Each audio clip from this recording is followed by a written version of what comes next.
Bonjour à tous et à tous, c'est Soda et aujourd'hui on se retrouve sur FIFA 16. Ouais, il est enfin sorti, le nouveau jeu d'Electronic Arts, le jeu de foot que tout le monde a attendu pendant une année, hein, parce que clairement FIFA 15 c'était de la daube à mes yeux. Et donc aujourd'hui on se retrouve sur FIFA 16, c'est ma toute première vidéo YouTube. Alors je me présente, hein, je m'appelle Soda, enfin mon pseudo c'est Soda, je ne m'appelle pas comme ça en vrai. Et j'adore FIFA, c'est un jeu que j'adore dépenser des heures et des heures sur ce jeu. Et j'adore aussi YouTube, je me suis dit YouTube, FIFA, je dois faire des vidéos, voilà. Je dois faire parce que c'est ma passion, j'adore commenter certaines choses, je parle tout le temps. Et en plus, FIFA, c'est un bon jeu à commenter. On peut faire le Franck Sauzé, hein, ou l'Hervé Mato, comme vous voulez. Et j'aime beaucoup le mode carrière, et je trouve qu'on voit pas assez de mode carrière en français sur YouTube. On voit 2-3 gros youtubeurs, hein, je vais pas citer de nom, mais je me suis dit, me lancer dans YouTube avec un mode carrière, c'est pas mal. Et pour commencer, j'ai décidé de prendre l'équipe d'Everton, donc mon let's play ou ma carrière suivie sera donc avec les Toffees, donc Everton. C'est une équipe que j'arrive bien à gérer, il y a 2-3 joueurs que j'aime, genre Lukaku, c'est un excellent attaquant pour moi, le gardien Timo Ward j'aime bien, la défense j'aime bien, et elle possède 2-3 jeunes joueurs du genre Ross Barkley ou Phil Jones, si je dis pas de conneries, en défenseur central, qui ont beaucoup de potentiel.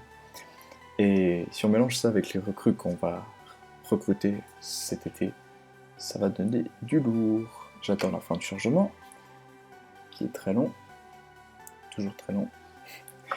Donc j'espère que ce let's play va vous plaire, c'est un peu le but d'un let's play. Et j'espère aussi que vous allez aimer cette équipe d'Everton, et je vais essayer de vous la faire aimer. Alors, on voit tout de suite que dans le FIFA 16, il y a il y a une nouveauté, c'est le choix de coupe. Dès le début, on a le choix de prendre les coupes, j'ai choisi de les prendre, et je regarde et qu'est-ce qui est le meilleur.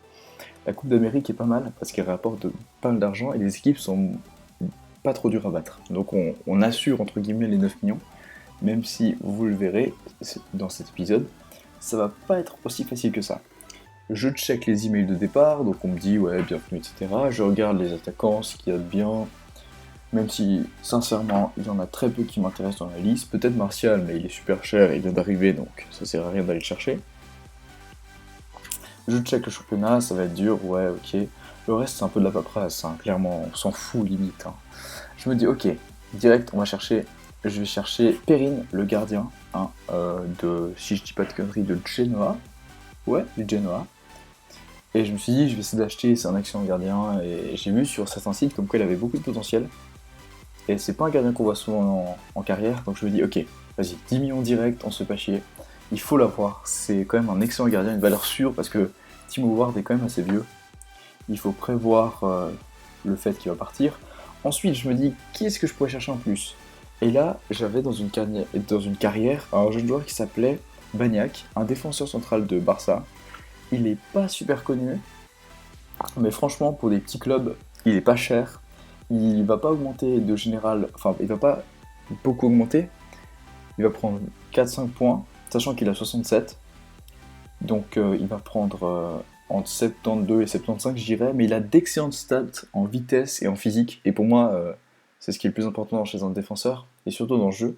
Du coup, je me suis dit, je vais l'acheter pour pas cher. Ensuite, il y a ce fameux Quincy Promise. C'est un talent, un tout nouveau talent. Je me suis dit, il faut que je l'achète, il faut que je le teste. Donc je pose 10 millions sur la table, je réfléchis même pas. Et je me dis que vu qu'il est quand même assez cher, j'ai des potes qui l'ont acheté pour 20 millions. Je me suis dit, ok, vas-y, on va poser un petit joueur qui vaut une petite somme quand même, et je regarde, et je me dis, je pense que ça va être Miralas que je vais laisser tomber, parce que je n'arrive pas à jouer avec Miralas, et il n'augmente pas de général. Enfin, sur les sites, c'était noté comme ça. Et sachant que FIFA 16 est sorti il y a à peine 2 jours, eh bien, je pense que on va faire confiance au site pour le moment. Du coup, je me dis, promesse avec Miralas, ça le vaut. Ensuite, on va essayer d'avoir Dani Ceballos, qui est un jeune joueur du Real Betis. 18 ans, milieu gauche, il peut jouer milieu gauche, ailier gauche, milieu offensif et milieu droit, ce qui est intéressant. Sachant que j'aime bien jouer sur l'aile, ça peut vraiment être super intéressant d'avoir ce joueur. Et je me dis, ok, j'ai fait ma compo, hors caméra, vous la verrez avant le match. Et je me dis, ok, je lance le calendrier, je regarde qu'est-ce qui a été accepté comme offre, et je vois que Quincy Promes a accepté mon offre. Alors je sais pas si il vaut le prix que j'ai mis, mais je me suis dit direct il me le faut, parce que à droite, à Everton, il y a McGeady, mais il est vieux McGeady. Enfin il est vieux, non mais... Ce que je veux dire c'est qu'il faut des jeunes, et je me suis dit que je veux deux équipes, en fait je voudrais avoir deux équipes dans cette carrière, une équipe A et une équipe B, et je voudrais mettre Promesse dans mon équipe A. Donc je regarde, je me dis Bagnac il a accepté, c'est génial, je vais pouvoir le recruter. Je vais mettre en titulaire important, si je dis pas de conneries, oui, titulaire important. Mais vous allez voir qu'il va me faire un peu cheleux, enfin il va me faire chier quoi. Parce que cet homme ne va pas accepter son contrat comme il le veut, parce que soi-disant il n'a pas la place sur son équipe, etc., etc. Et du coup, il va très vite devenir un joueur de rotation d'effectifs. Oui, je spoil déjà. Vous pouvez vite fait voir l'équipe, mettre sur pause si vous voulez. C'est une équipe correcte d'Everton. Même si je voudrais rajouter 2-3 autres bons joueurs hors Everton. Hein.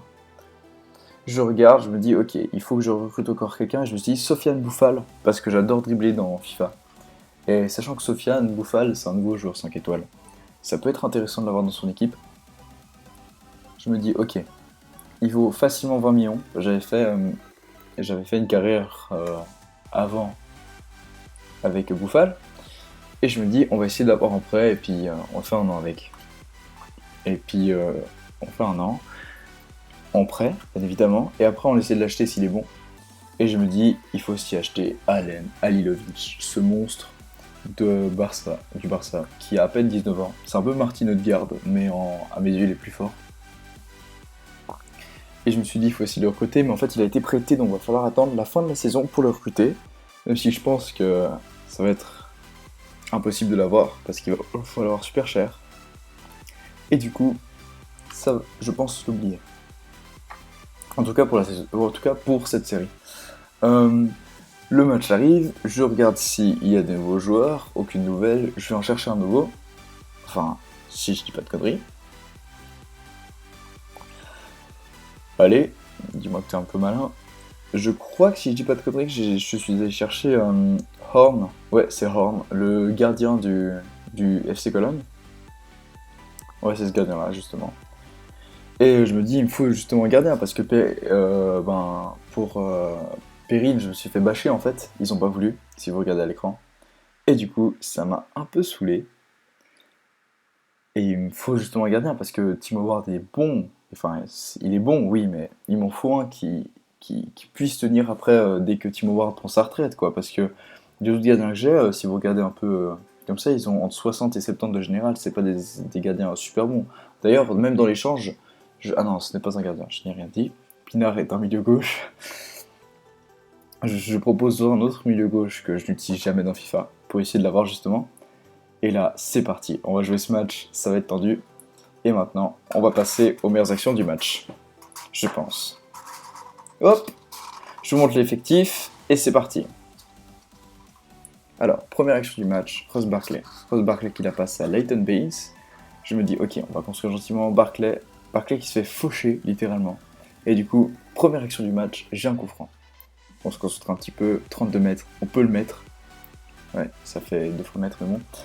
Baines, c'est clairement mon meilleur tireur de coup franc. Je me dis, bon, je tire avec Baines, même si je suis pas fan des gauchers. Je jauge, je tire. Le gardien qui la stop. J'étais clairement dégoûté. Ensuite, deuxième action du match, clairement parce que c'était un peu la seule. Enfin, c'est une des rares occasions que j'ai eues. C'est pour l'adversaire cette fois-ci. Il dribble, enfin il fait une sorte de dribble, il la repasse à son pote, et là, je fais une faute. Bam, avec Baines. L'arbitre siffle coup franc. 30e minute de jeu. Je commence un peu à flipper. Sincèrement, je commence un peu à flipper. Je vois que il a l'air pas mal. Enfin, je pense. Il tire. Et heureusement que je mets Leighton Baines, parce que je pense que sinon Timo Ward n'était pas sur ses appuis et il marquait. Et là, c'est justement une des rares occasions que j'ai eues. Hop, je frappe avec Lukaku. Et non, ça rentre pas. Ça touche le poteau. Après, ça touche le second poteau. C'est dommage. Et là, on voit direct qu'on est à la 90e minute. J'ai eu à peine 8 tirs, mais bon, les 8 tirs, la plupart du temps, c'était des tirs de loin. Mais ils rentraient à chaque fois jamais. Parce que, hors cadre, quoi. J'avais de la peine à rentrer. Et du coup, il y a 0-0. Alors que, il m'a mené tout le match. Il a fait un peu le tiki-taka. Et du coup, j'ai pas réussi à choper le ballon et le score est resté vierge. Ça va être le seul match pour cet épisode, j'espère qu'il vous aura plu et je vous dis à la prochaine.